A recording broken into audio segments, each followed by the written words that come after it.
Jimbo said yesterday that at some point while you were in Tuscaloosa, he was going to beat your butt. That wasn't the word that he used, but did you have any response for that? In golf? I think he meant on the football field.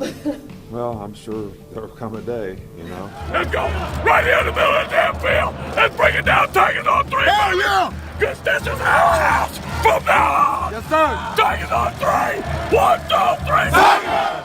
But I'm going to tell you this, we ain't done yet. I got to ask you about the message on your shirt. My favorite holiday of the year, I guess, and, so just, someone gave me a shirt, and Merry Christmas, they spelled it wrong, so, it was free. Coach, it's a great day for you, huh? That's it's better than average, I'll tell you that. We played LSU because, New England, Green Bay, and the Chiefs had somebody scheduled. You know what we're going to do, though? We've got to quickly call the Hogs for the race back.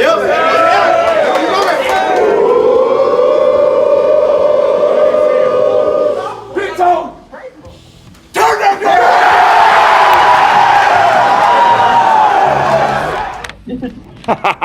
The fact you're dressed as Darth Vader, do you feel like you were somewhat of a villain in this fight? I mean, you charged out on the field pretty hard. I'm trying to get our players off the field, because I know we have a big game next week. All I want to do is fucking eat! I want you to eat! I want you to eat! I want you to want this shit! Do you want it? Do you want it? Show me! Oh, welcome in the latest episode of that SEC podcast. I'm your host, Michael Bratton. I go by SEC Mike on Twitter, and I'm joined as always by my cousin Shane, who goes by Big Orange Vols on Twitter. What are you up to, you big Tennessee homer? Hey, buddy, what's going on? Yeah. Well, how about that, Shane? This has been a slow process over here, but we got a video intro now for the YouTube page, so spent some time putting that together. And, of course, I assume if you're subscribed to this, you already saw it. I put out an emergency podcast. Luke Doty got injured. We got a positive update. We're going to get to that in just a moment, but I got a lot of great feedback. So now that I don't got a job, now that this is my job, I'll have time to get some of those emergency podcasts out on the weekend. And just a little backstory for all the listeners.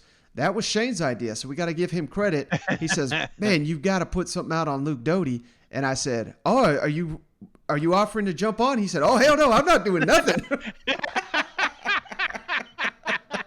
Well, to be fair, I was not at the house when this broke, but it was, it's pretty important news, especially for them Gamecock fans. They want to know what the hell's going on with their quarterback situation. And, I just thought that was great. And I thought even the Arik Gilbert, you were able to put out little Kirby's comments. So instead of having to wait till Monday to see what these coaches are saying, it was just nice on the weekend to finally, we were the first ones out there. And I think that's what the fans want. They don't want to wait, they want news. They don't want 2-day-old news. Right. Yeah, so that's kind of, man, we're going to have a lot more emergency pods with the weekends to come, I would imagine, with so much news coming in and so much action. So, hey, maybe just give us ideas what you guys want to see. And if you like something, even if you don't, maybe give us a heads up. So, because this is all new territory for us. So we're trying to deliver the goods as best we can. You know what? Hey, and that's how we got to this point, Mike. This is fan run. And if you got an idea, like Mike says, let us know. If we could tweak the show to make it a better product, we're definitely going to do that. I mean, that's how we got to this point, is just listening to what you guys wanted. Yeah, absolutely, Shane. Well, hey, we got a loaded show here. We got tons of great comments. But, hey, before we even get to that, Missouri's revealed some new uniforms. So I'm going to kick it over to them. And I had to, if you're watching on YouTube, I may have had to mess with the audio a little bit. When we played the Vanderbilt clip last week, we nearly got kicked off YouTube. So let's kick it over to the Missouri comment, the new Missouri uniforms. Tigers. Their stripes run deep. Much like our genetic makeup, our history and tradition defines us. From Kellen Winslow to Chase Daniel, and Roger Worley to Jeremy Macklin, a foundation built by those before us. Before you move forward, have to acknowledge where you've been.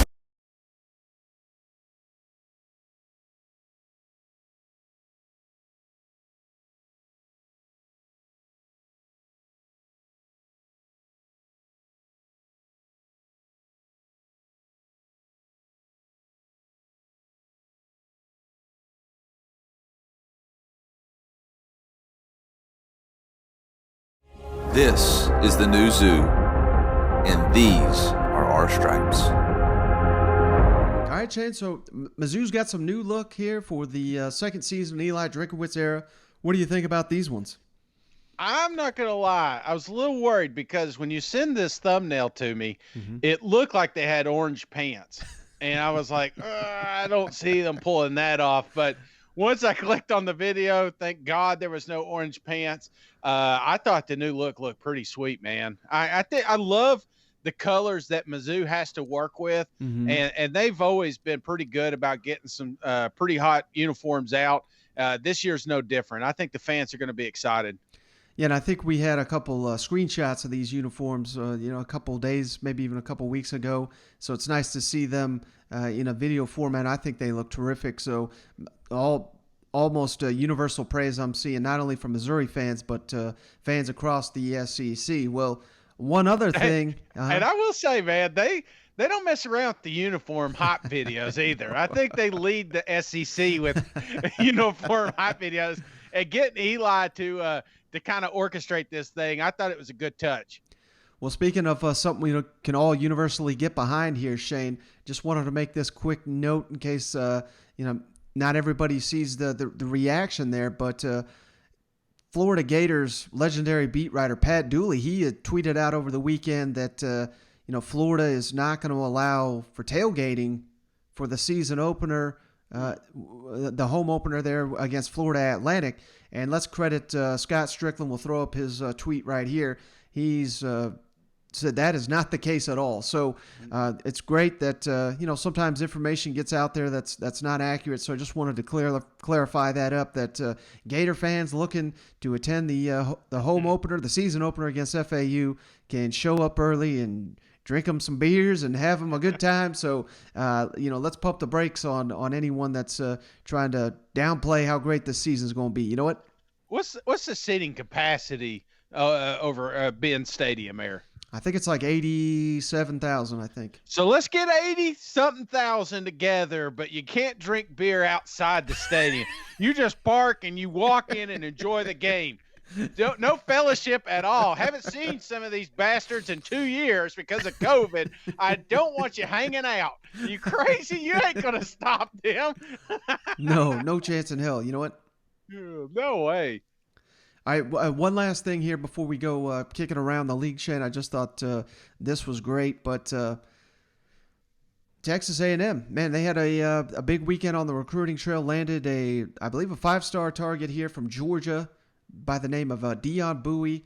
He committed to the Aggies. He's a former Georgia commit, and they also had a 5-star defensive lineman, Bear Alexander, announced his final 2. He's down to Texas A&M and Georgia. He's from the state of Texas, previously committed to the University of Georgia. So the Aggies got themselves some real momentum here. Got to credit one of their assistants, Nick Williams, I believe is his name, former Georgia assistant. So some of the best players in Georgia's class looks to be either already committed to the Aggies or trending that way. And I'm not saying Jimbo was talking to either one of these guys, but I had to show this quick little clip here. He opened his presser here on Sunday, and somebody started asking him a question, and he was texting. Check it out. Here's Jimbo. Tons of work to do, but very pleased with the guys we have the ability to do it, and the guys are working very hard. So, questions? Start with Brent on the right, and then Travis on the left. You sleep better at night when you coach a guy like Chase Lane, the way he takes care of business, not only on the field but off the field as well? There is no doubt. Hold me 1 second. You guys ain't important as some of these recruits. You got me? Yeah, I'm allowed to text, huh? I love y'all, but I can't blame you. Write a story for a committee? No, just communicating. All right, Shane, the recruit momentum's hot when it's during a press conference. You're taking text from tweets or taking text from recruits here.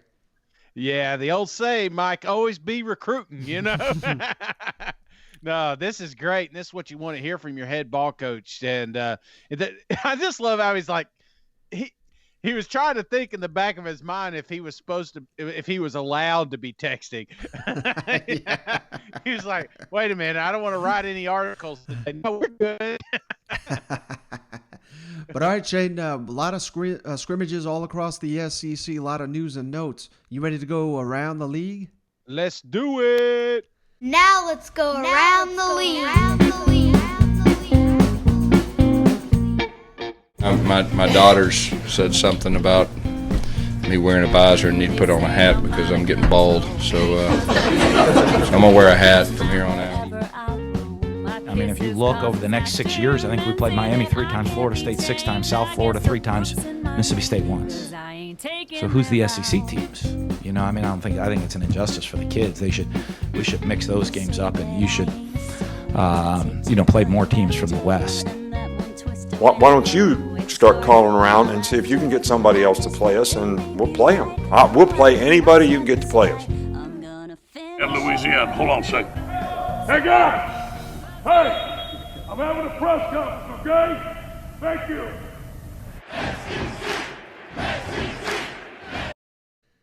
All right, we got to start with one that's a little bit off the field here, Shane. Let's jump it on down to Fayetteville, where AD Hunter Yuracheck was recently on a show there in the state of Arkansas with our buddy Josh Burcheni of the Red Zone. The show's called The Red Zone with JB, and he had some interesting comments when he was asked about NIL. And now this is, he makes it clear he's not necessarily saying this is a football recruit, but it's either football or basketball, I would assume, that Hunter Yuracheck took issue with. So let's kick it over to the Arkansas AD. The NIL. I mean, the landscape of the ball game that we're playing here, right, that you're playing, that I'm playing, anybody involved with SEC athletics, the landscape has completely changed. And for college athletics now, this NIL, I mean, I see so many good things coming out of it, Hunter, but I see a lot of reasons for concern, too. This got to be a tough kind of new gray for a guy like you to navigate. For sure. I mean, let's start with the positives first. For the University of Arkansas and our student athletes, I thought we were ahead of this, developed a flagship program, hired a senior associate AD for athlete brand development. We now have an athlete brand development department that is consistent of 3 full-time employees. And, as of last Friday's report that I received, we had 93 student athletes that had worked with over 65 companies for 121 different name, image, and likeness agreements, well over 6 figures in totality. And it's not just football and basketball players. 16 of our 19 sports have student athletes that have signed name, image, and likeness agreements, 53 men and 40 women. And that just shows the support across this state that our student athletes have from businesses, because most of those agreements are with businesses within this state, which is awesome. The negatives of this is,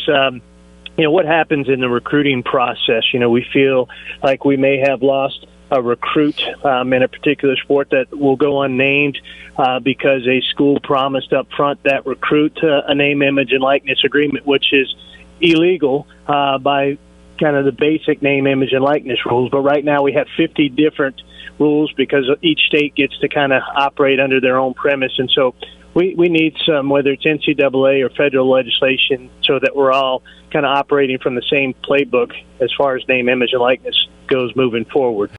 All right, Shane. So these comments, have definitely raised some eyebrows in the state of Arkansas. But, this is kind of what I think a lot of people were waiting to happen. Some recruiting violation. Yeah, you can't use the NIL in recruiting, but everybody kind of rolls their eyes when they hear that. I mean, that's the whole purpose of it. You know what I mean? So, what are your thoughts on Arkansas's AD kind of coming out here? And I agree with what he's saying. There needs to be some kind of standardized rules across the country. But in my mind, if someone's beating you out for your NIL, then drive down the street to Walmart, tell them to up their price. You know what? Yeah, and that's what I'm thinking, man. Does there need to be standardized rules? I think that's where we get in trouble. Then we get the behind the scenes, and nobody's coming out and saying what's going on. And then now, is the kid's best interest being taken care of? I don't know. It was kind of murky when we got into this thing. There was no real rules set, so I don't know why we got to gear it up all of a sudden, because trust me, the NCAA wants to get involved, and that's the last thing we want is them getting involved with this. Yeah, and I just, I think this is something not only Arkansas fans, but all fans, something, they've been thinking about. And for the AD of the program to come out here and make these comments, I don't want to speculate who, because I have no information on what recruit, but I got to imagine this was a big one that, the AD's bringing it up on a radio show. You know what?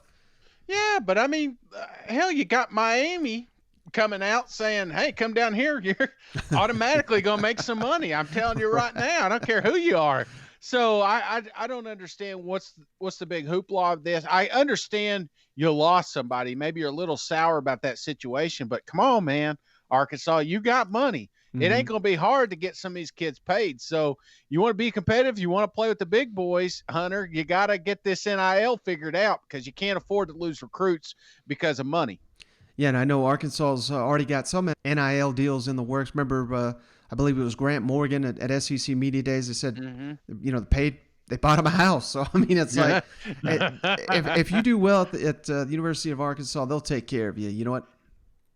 I wish, Mike, now this is maybe on a slow day or something like that. I would love to do a podcast just on NIL. Just go around the league, and I'm just curious how much money these kids are making, houses that are being bought. I mean, I'm sure some of the listeners would want to know. So maybe on a slow day, Mike, we can get together and track down how much money these boys are making. Well, speaking of Hunter Yuracheck, that was not the only newsworthy item he had this weekend, Shane, during a recent Arkansas practice. He shared footage of himself getting a cleat in the face, and then he showed the photo of him afterwards with the bloody nose. And Sam Pittman was asked about that. And the special teams, that's one thing that I think people often overlook. That was somewhat of a disaster for the Razorbacks last year. They missed 4 extra points, missed 4 field goals, and now they've got a freshman kicker, I believe, from the state of Oklahoma. And Sam Pittman has basically already said this kid's going to be our starter, and he's got a lot of high praise for him here. So let's kick it over to Sam Pittman. Sam, I guess Hunter tweeted out a picture of him getting a cleat in the face or something. Did you see that play, or is he doing okay, or what do you know about that? Well, I didn't know it happened, honestly.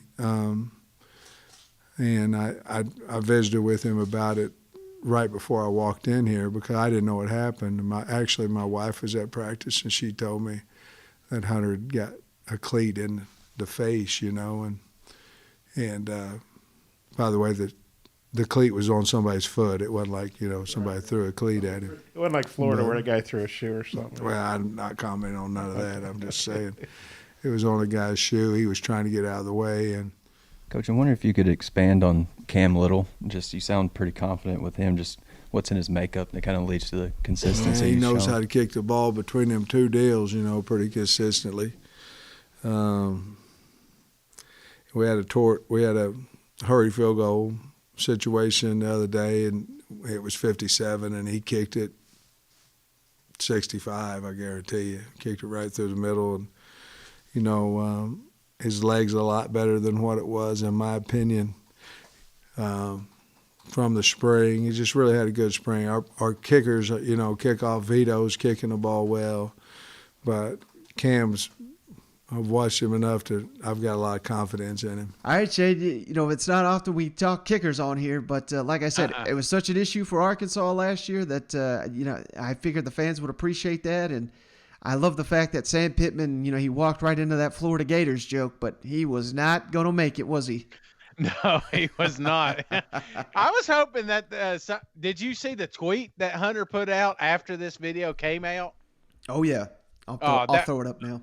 Man, that was probably – do you have it up right now? Because I think out of all of this, best comment of the day went to Hunter.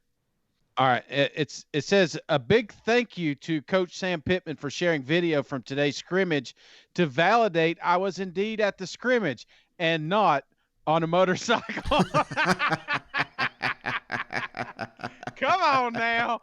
Oh, tweet of the day. I absolutely loved it. So he wanted to make sure he's nowhere near the volleyball crew, and it had nothing to do with the motorcycle here. It was totally a clean. All right, Jay, we got to move on. So let's kick it on down to Columbia, where, hey, like I said, we did the emergency podcast on Luke Doty. Thankfully, the initial diagnosis, it certainly sounded like Doty was potentially going to be out for the season. A lot better case than that. Shane Beamer's come out and said Doty's going to be questionable for the openers, which that tells me he's about 50-50.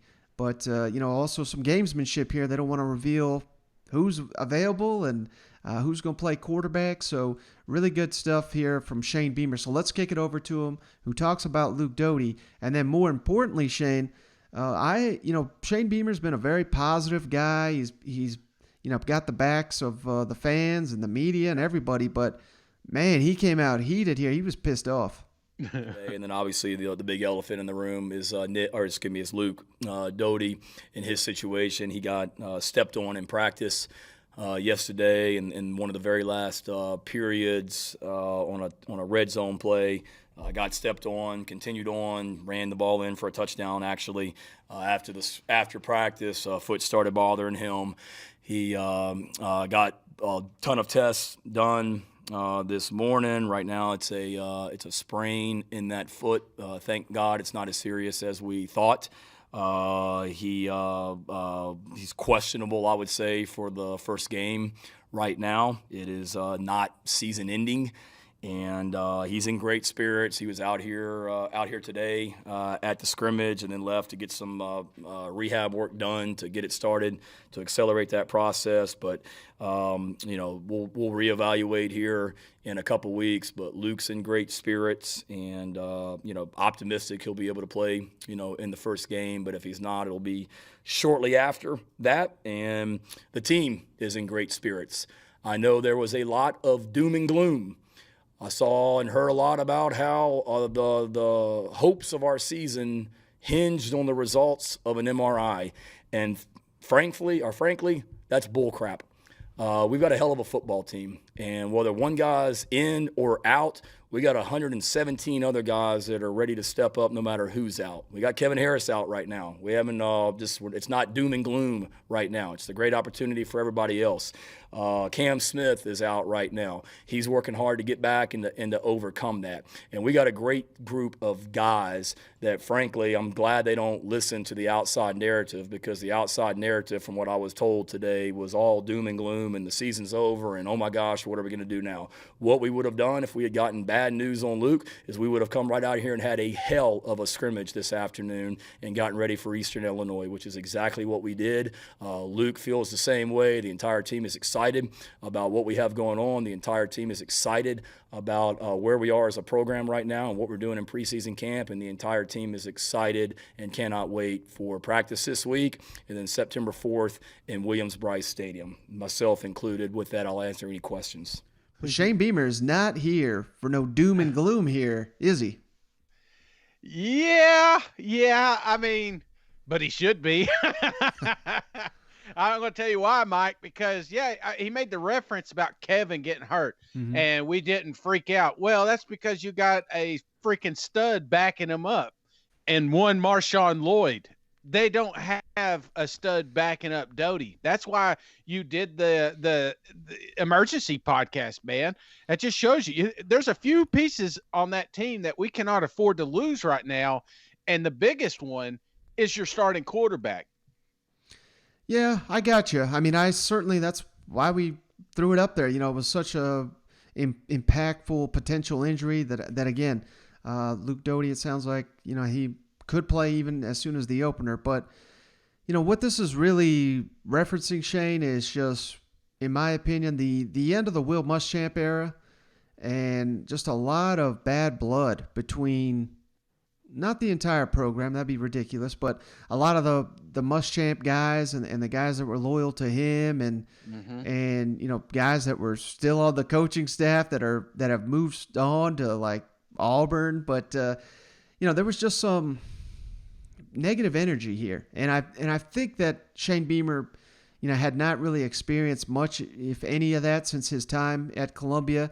And I think he's just putting an emphasis on the fact that, you know, we're not going to be, you know, I cannot tell you how many tweets do we see where like, oh God, it's terrible being a South Carolina fan. Like this, why does this always happen to us? The season's over already. And I think he's just trying to get rid of all that damn negativity because who knows? I mean, we've not seen Jason Brown or Colton Gutier, the freshman, play. I mean, I'm not saying they're the next Kurt Warner, but remember when Trent Green went down? I'm probably dating myself with these references, but for the Rams, and then out comes Hall of Famer Kurt Warner. So you got to have faith in your coaches to identify and develop, and they seem pretty damn happy with their backups right now. So I think they're just trying to get rid of all that negative energy and push forward in Columbia. Yeah, well, I think they should just focus on expectations. I mean, what are you really expecting from South Carolina this year? Are you if you're convinced that they're going to compete in the East, then I've got a crazy pill for you. You know, it's just that's not the case. I mean, South Carolina needs to come in here with the us against the world mentality, that the have fun, just get out there and cut loose. You do that with Doty. I think Doty makes things interesting because he is just a freak athlete that could win a game by himself. And I think that's why a little bit of doom and gloom, because yeah, we weren't expecting that much from South Carolina this year, but if we were, we're going to need great quarterback play. And so I don't know. I'm kind of impartial to some of these comments that are coming out, because I think he is an important factor for South Carolina. And like I said, I'm not expecting them to win the Natty, but I am expecting them to catch a couple teams off guard this year. And my perspective changes if Doty's not behind center. Mm-hmm. I got you. Well, and last thing from Beamer, let's kick it over to him on who steps up with Luke Doty out. Karon Joyner looks like they may even give him some reps to kind of, if nothing else, test these defenses. And then, of course, a big story. It's wild. So many things happen. A big story is no longer a big story, but wasn't that long ago that Karon Prunty left the team here, left a huge hole at the cornerback position. So Shane Beamer addresses that as well. Please use the raise hand function. We'll get to you as we can, David, with the first one. Hey, Shane, thanks for doing this. With Luke's absence, who took the majority of the first team snaps today at quarterback? Jason Brown did today. Jason Brown worked some at quarterback. Connor Jordan worked some at quarterback. Colton Gauthier worked some at quarterback, and no reason to hide it. Let's give these teams something to work for. To Karon Joyner worked a little bit at quarterback today, so we got some really good quarterbacks in our program, and let's just eliminate any of the message board chatter and rumors and things like that. Karon Joyner played some quarterback today. He may play some quarterback in the first game. So Eastern Illinois, East Carolina, Georgia, whoever we play until Luke gets back, be ready, because we've got that element in our offense also. Mike Yuba. Coach, I was just curious if you could speak to what happened with Karon Prunty and where that leaves you guys at cornerback moving forward now that he's moved on. Karon came to us and is don't want to get too much into it. Karon's just dealing with some personal issues that he felt like being somewhere else was the best thing that he needed at this time. And we spent a lot of time with him as he made that decision, and talked to some of his family members last night. I spent a lot of time with him. Derek Moore spent a lot of time with him. A lot of us did, and at the end of the day, we want him to be happy and where he feels like he can be successful. And he felt like he needed a change of scenery, and we wish him well. And where it leaves us, obviously, I'm not going to sit up here and tell you it's great. We're down Cam Smith right now, and we're down a guy that we were counting on to play at corner. But I'm excited about that group. I mean, Marcellus Dial may be the most impressive guy that we've had on our defense this entire preseason camp. I'm so glad we got him. He's been really, really, really, really good for us on the back end. Love the way Jalen Foster's playing. Love the way David Spalding's playing back there. R.J. Roderick and what he's doing on the back end and showing some leadership with those guys as well. Dom Hill, Darius Rush. I mean, it's a good group back there. We just need Carlins Platel. It's deep. We got to keep these guys healthy, but we'll be okay. We knew that was a position of need on our roster when I got here, and it wasn't like, Karon Prunty was the only defensive back we brought in. That's about all we've done from the transfer portal and recruiting, it seems like. All right, Shane. So again, he seems pretty confident in his crew. I see it seems like you're trying to temper expectations, but I'm ready for it, man. I'm ready to see these Gamecocks, and I hear what you're saying for sure. You don't want to, there's a big wrench in your momentum if your damn starting quarterback's not there for the season opener. But I think the Gamecocks, like you said, really could surprise some people this year. Well, maybe it's just the volunteer in me right now, Mike.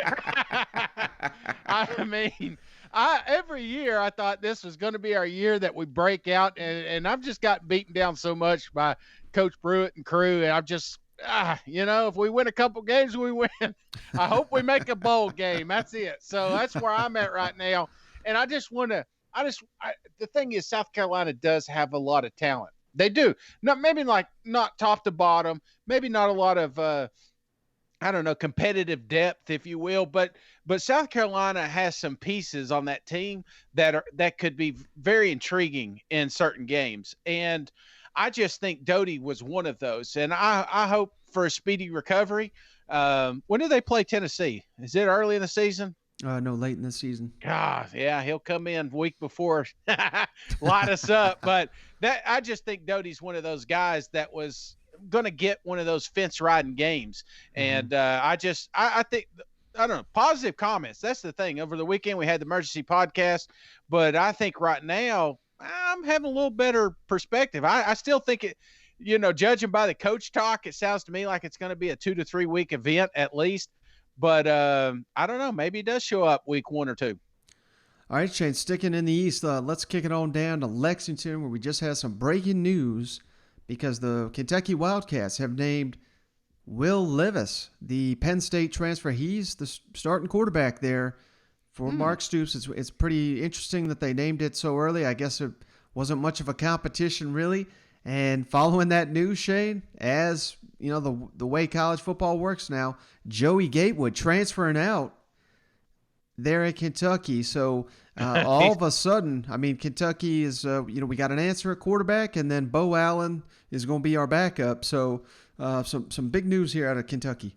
I did inform them that we were naming Will the starting quarterback, and that we were going to move on and rotate the other two. Bo was going to be listed second on the depth chart, was slashed with Joey.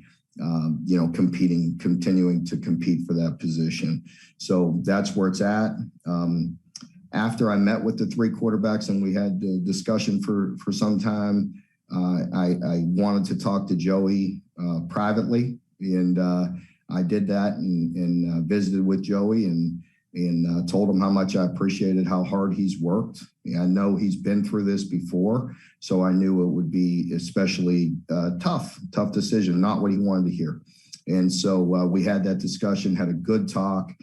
He handled it completely professional, and really appreciate him. And at that point, he did inform me that he thought it would be in his best interest to enter his name into the portal. So that should happen here soon. I did ask Joey if it was okay for me to talk to you all about that, and I never want to speak for a player. And so, called him specifically after our meeting and asked him if it was okay for me to address it with you all at this time, and he said no problem. So, Mark, I know we've joked around about this decision coming. What made now the time that it needed to be done, and what kind of made it clear to you? Well, the only time I joke around about it is because I know I'm going to get a million questions about it, but I understand. I want to be very clear on that. when you're dealing with these young people's lives, I take that very serious. And these guys work their entire life to have an opportunity to be the starting quarterback at a Power 5 program, and they all are very vested in what they do. So I would never make light of that. As far as dealing with you all and the questions, yeah, sometimes I will. But long story short, it was ready. We were ready. It was the right time. And I also wanted to, if I knew this is the decision we were going to make, I wanted to give people like Joey the opportunity to transfer and go somewhere. You know, if you wait another week, then he's trapped here. So I thought it was the right, decision to let him know where we stand. Mark, what was there about Will that impressed you and the staff so quickly that you could go ahead and say, yeah, he's the guy? Well, there's a lot of things. He's been extremely efficient at running the offense. He's been at the gradable reps. He's been 74%. His first throw in the stadium was a 65-yard touchdown strike for his first live play in the stadium. He has a lot of talent, and he's been doing some things very good. He's been very efficient. He's got unbelievable arm strength, and he's a big, strong guy. And he won the job. Man, that's great news. I think if I'm a Kentucky fan, we're sitting here August 15th. Yeah, I'd like to have quarterback one, because you got a new offense that you're starting. Mm-hmm. You want him to get all the reps. I just think it's a great move, and they must have been really impressed, man. So it doesn't surprise me, Joey's you think he's out of the SEC after this one? Yes, I would think so. If he couldn't get much playing time the way Kentucky's been here recently at the quarterback position, I think Joey's going to have to maybe he'll resurface down at UCF, reconnect with Gus, but of course he left Gus Malzahn, so maybe not. You know where all these SEC quarterbacks go, don't you? Where? Liberty. Go with Hugh Freeze. I bet he lands at Liberty. How about that? There you go. That's where he's going to be. All right, next let's kick it all down to Athens, Shane, where, oh my goodness, the drama continues with Arik Gilbert. That was huge news there in Athens this weekend. The Bulldogs held their first scrimmage, and Kirby Smart met with the media, and of course he had to talk about Arik Gilbert, what's going on there, and then of course if there's one big question with Georgia, well, two really, it's going to be the cornerbacks, who stands out there, who plays there, due to all the inexperience and transfers they got coming in. And how does this offensive line come together, particularly now that starting center Warren Erickson is a little banged up? Sounds like he'll be good to go for the opener, but that just complicates the camp battles on that offensive line. So let's kick it over to Kirby Smart in Athens. Coach, there's been a lot of speculation about the offensive line. Was any headway made there, or any quick takeaway before you see the film? Hard without seeing the film, like you mentioned, Mike. The only thing I'd say is in the third down protection periods, I thought they did a nice job with the pocket. We were not exactly efficient on third down, with our goal being to convert. We want to be able to convert at a lot higher rate than we did today, but the pocket was good. And we rolled guys in and out of there. With Warren Erickson being out, we've worked Jamari and Van Pram both with the ones at center. Which has allowed us to work other tackles, because Roderick has worked at tackle with Jamari bumping inside some, and Truss has been able to work some at tackle and guard. Amarius has been able to work at tackle alongside Warren McClendon. So, center is one of those positions that you can't play with. Like you can play with a lot of different positions on the offensive line, but you better have a center because the play doesn't get started without that.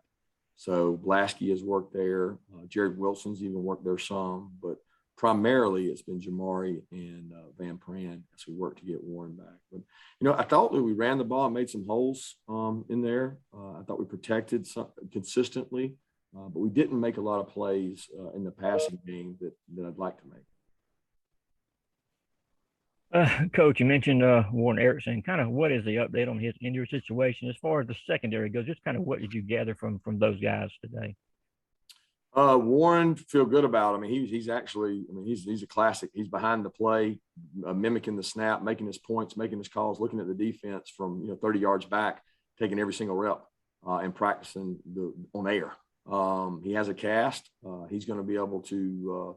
It is his snapping hand that he has a cast on, but he actually has the ability to snap with right or left. So he's really working hard on being able to snap with his right.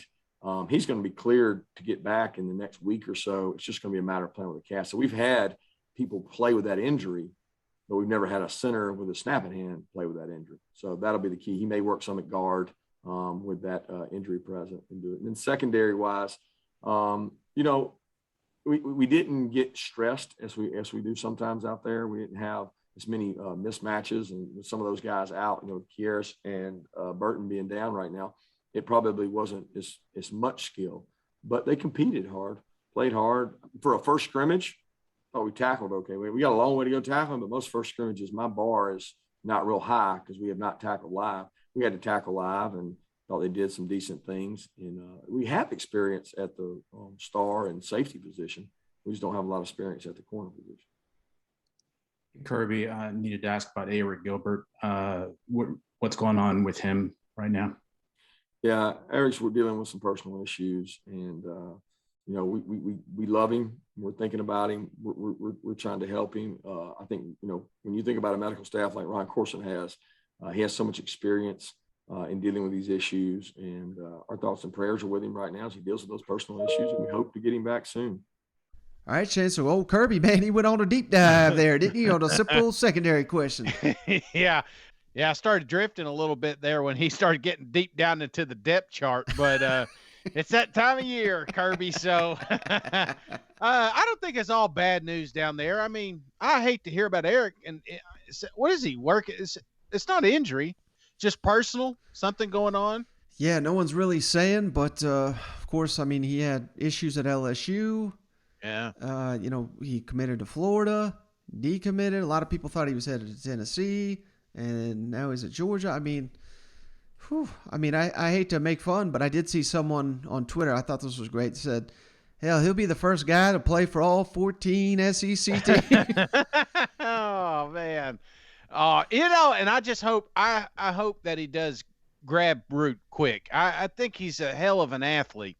I mean, this is one of those kids that may bounce around to college and then all of a sudden show up in the NFL and just, win a big ass contract. But he's just that type of player. And maybe that's just tough to rope in.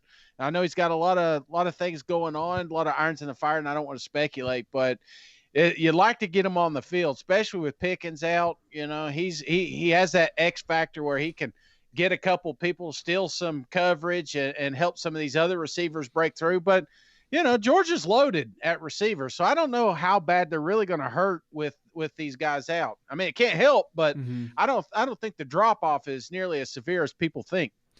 Yeah, Landon Gilbert was just basically the cherry on top of receiving core ready to go. I know, there's people that are not very knowledgeable that thought when George Pickens went down, Georgia was in some huge disaster. But, yeah, they don't need Gilbert to necessarily start. Uh-oh. Oh, shit. What's up? All right. Maybe a weird edit there. The camera cut off. We're back. Let's kick it on down next to old Baton Rouge. Coach O met with the media to recap the first scrimmage of training camp down there with the Tigers, and sounds like defense won the day, although and that's even with Derek Stingley and Elias Ricks not participating. They're both missed. So Coach O gives an update on that. And, hey, we've been wondering about which running backs were going to step up this year. Sounds like Corey Kiner and Armani Goodwin, the freshman, both made plays in this scrimmage. So let's kick it over to Coach O. And you mentioned defense, I think, one day. I guess I know it's really early, but just looking at it, what was the thing that I guess they did really well that stood out to you? No, I just think that the play of the defensive line, having, today was Ali's first day back all the way going full speed. Andre had been hurt a little bit, but those guys were really cranking it up. And again, there was a lot of third down passing situations where they could pin their ears back. I thought those guys did a tremendous job of pass rush today. Quick follow-up Derek will probably come back like Monday or early next week. When do you maybe expect to get the rest of them? I don't, and I said that prematurely, and we thought Derek was going to come back, but I think that we're going to have to give him a little bit more time. Eli Ricks is perhaps going to come back in some capacity next week. I think it's going to take Derek, and this is more a precautionary measure. We don't want to bring him out there when he's not full speed. It may take more than a week, but whatever it is, he's going to be fine. It's just that we want to make sure when he comes back that he doesn't re-injure. One more thing on your running backs. How did they play today, and do you have any stats on what they did? I don't have any stats. I thought John ran the ball. John ran the ball well. Corey Connor made a tremendous play, made 2 or 3 people miss, jumped over a defender. The same type of stuff we saw in high school. Armani Goodwin made some good plays, got in the defensive backfield, made some plays. Both of those guys are tremendous players. Obviously, Tyron didn't get much carries. Josh Williams got a couple carries. But mainly it was John and the 2 freshmen. All right, Shane. So it sounds like LSU's got them some, we're waiting for John Emery to break out. But while we're still waiting, we got Corey Kiner and Goodwin here stepping up. So that is a huge position of need there with LSU. It doesn't matter who the running back is. They need that production to start to really show it on the field. And at least it sounds like LSU's got 3 to 4 guys they can count on this year. Yeah, man. Do you think this is news, or do you think this is Coach O still trying to pump them boys up? Probably a little bit of both, because he's spoken highly of Corey Kiner in particular multiple times. So it's good to see that off-season hype kind of matched in training camp. But I think it's LSU. They're probably going to have it running back by committee. So. Mm-hmm. Even if John Emery and Ty Davis Price, finally reach their potential, I still think you're going to see Kiner and Goodwin, on the field early and often, just the way LSU runs their offense. I got you. Yeah, I think so too. I think he's still trying to fire up John though. Is he going to be the greatest kid that's never played? Do you think? Well, it seems, I don't even remember how long ago. Was it 1 season, 2 seasons? But you remember that clip came out in practice where I think it was the first time he got the ball and he just gashed the defense for about 80-yard touchdown. And that was basically the highlight. It didn't even happen in a real game. You know what? I was like, man, they just reload down there and then never heard from him again. So, oh, man, I don't know. I think Coach O, the more I hear him talk about the running backs, I think he's just trying to create competition down there. And because I think when you have competition, it does make for better players. And I think that's what he's got going on down there. I'm just curious what that running back room really looks like. Mm-hmm. And then, of course, with Miles Brennan hurt, TJ Finley transferring out already this offseason. Depth is a little bit of a concern there at the quarterback position. So Coach O talked about Max Johnson and limiting his runs this season as best as they can. And finally here, kind of the best quote he had of the day on how this season is feeling so much different than last year. With Miles being out for the foreseeable future with injury and everything, are you guys limiting the number of run plays for Max? Yeah. And possibly that the offense, as far as the RPO and everything? Yeah. Or is the offense coming along with being full throttle, as it were? Well, the RPOs are there. We're going to throw the RPOs. And the RPOs are very – and that RPO doesn't mean that the quarterback is going to run the ball. Either give it to the running back or throw it. All depends on what the safety's disposition and all that stuff. So that's there. But as far as just true quarterback runs to run them, no, we're not going to do that. And now, again, I said it the other day, we ran the quarterback draw with Joe. We let him extend plays with his feet. We had some movement with him. Those things, some normal things that you have to do to win the game. But as far as down in, down out, having a true quarterback run offense, no, we don't have that. Yeah, Ed, I guess, compared to the chaos of last year, going to the last year's chaos at the start of the season, is it just a much more feeling of being settled and knowing what you got and where you're going with it than last year? Going into the season because it was delayed and it was just crazy else. Is it the atmosphere just totally different? Totally different. Sense of normalcy. leadership. 18 or 22 starters coming back. Guys came back. They made a decision to come back.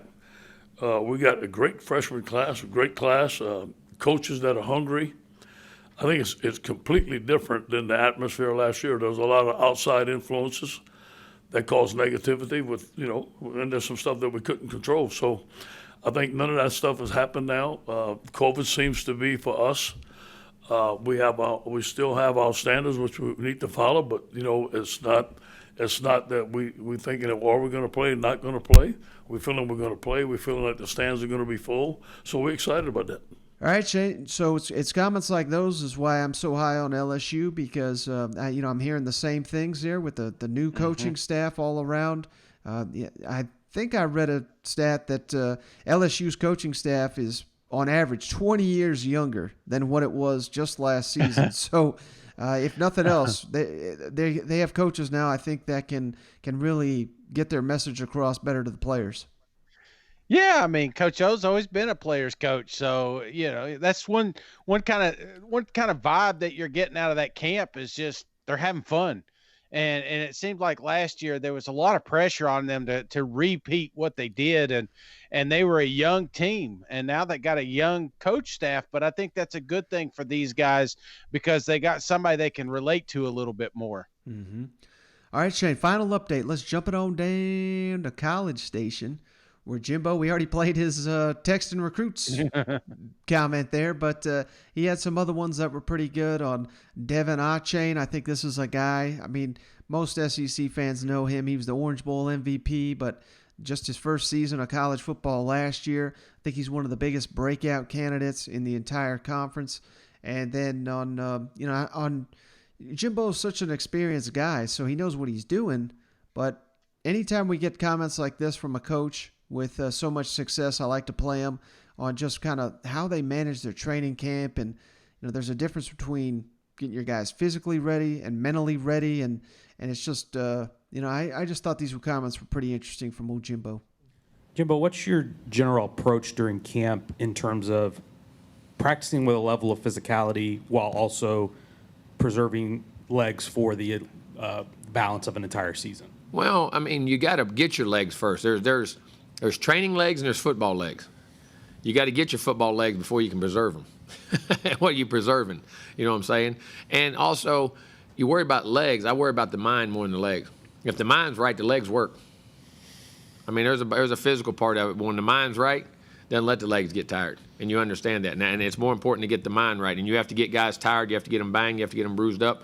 But in the right way and doing it the right way, as safe as you can possibly do it, which, it's different than it is. It's definitely different nowadays. But you still have to keep that sense of physicality. And we're going to practice very physically, and we're going to do things very physically. But we also have the best interest of our players at heart. And that's where we use our GPS. We can tell exactly from our GPS how their performance is, how their heart rates are, how the physicality is, how their workloads are, how they're adjusting to those workloads. And what you're surprised about is they keep going up.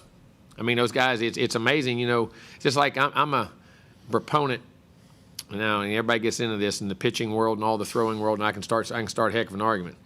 So many pitches. I'm going to tell you what, I ain't sure we don't underthrow in today's world instead of over. I never hurt Nolan Ryan and all them guys. Huh? Them guys still had all those innings and had all Tom Seavers of the world and all those guys. They didn't blow their arms out 98 times in what they did, and they still threw it 100 mile an hour and snapped it off. And I joke about that, but sometimes we can get so caught up in the preservation that you also got to have tolerance.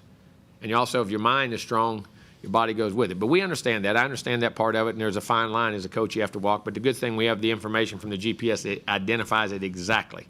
And we've been doing this longer than anybody in college football. Our GPS is more advanced in what we're doing with it, in my opinion, than anybody in college football. And we know exactly where we are with our players and what we're doing. Jimbo, Devon Achane, how has his pass catching developed, and does he have the versatility to be a weapon beyond the backfield for you guys? Yeah, he does. You know what I think makes him catch passes so well? He's so short. I think he does that really well. I think it's really good because he's shorter than I am. And I think that really benefits him in how he does things. Just to make sure you tell him I said that. All right?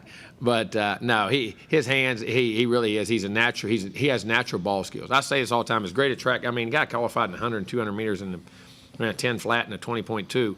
But he is a football player plays track, and I don't, not that he can't play track, but I've been around a lot of guys who play track that game doesn't translate into football. His translates into both. He's a natural athlete, and runs with, for a guy that's that fast, runs with tremendous patience when he has the ball. He's a natural reader and runner of the football, but then has great ball skills, and you can put him out now his route. He's learning how to run routes and do things and be in space, and I'm gonna tell you, it doesn't take him. He's a guy too. When you rep him on something and teach him something, some guys, it takes a little bit of time. You got to work. It doesn't take him long. Not only does he get it mentally, but physically, his body can just do things after he does it once or twice. So it makes it very natural in some things he does. So very excited about where he's going. He's been playing really well. Really well. All right, Shane. So again, these comments pretty solid from Jimbo Fisher here, and they got no shortage of weapons down there in College Station. Doesn't matter who the quarterback is, whether it's Hayes King, whether it's Zach Calzada, whoever it is going to be surrounded by a ton of weapons. And as Jimbo notes, Achane's shorter than him. he was sure to mention that a couple of times, wasn't he? All right, Shane. Well, hey, that's all I got on this episode. There's other coach comments that we'll certainly get to on the next episode, but this was a long one already. But you got anything for us before we hop off here? No, man. It was good touching base, getting around the league. Like I said, I really appreciate the weekend info that you sent out to us. I mean, that's just something that no one else is doing. So if you hear some news breaking, always jump on there, that SEC podcast here in about 30 minutes. I'm sure we're going to have some sort of clip coming out for you, whether it be as a coach talking about it or Mike or myself. So, man, I just kind of like that. So, no, that's all I got, Mike. Had a good time. Ran out of beer. Got to go to the store, load up again, but I should be ready to go Wednesday. Well, let me ask you real quick, Shane, and yeah. We're not going to hold you to this timeline, but I think the number one question I get more than any other now is when is Shane getting on camera? So any update on that? Let's just say it's closer than it was yesterday. All right, there we go. Yeah, no, I don't like to do timelines because it's based on it's based on someone else other than me, just based on the cable company. Right. We got a few things moving around, and hopefully by this time next week, I'll have a better estimation. So as soon as I hear something, man, I'll be sure to let you know. I don't have a date yet, but I'm trying to get it done before the college football season starts. Well, you sound like me in college and high school. Don't have a date yet, but hey, that's going to do it. I appreciate each and every one of you for hopping on. I appreciate you, Shane, for hanging out. Catch you on the next one. All right. See you guys. Go Vols. But he's got a good personality.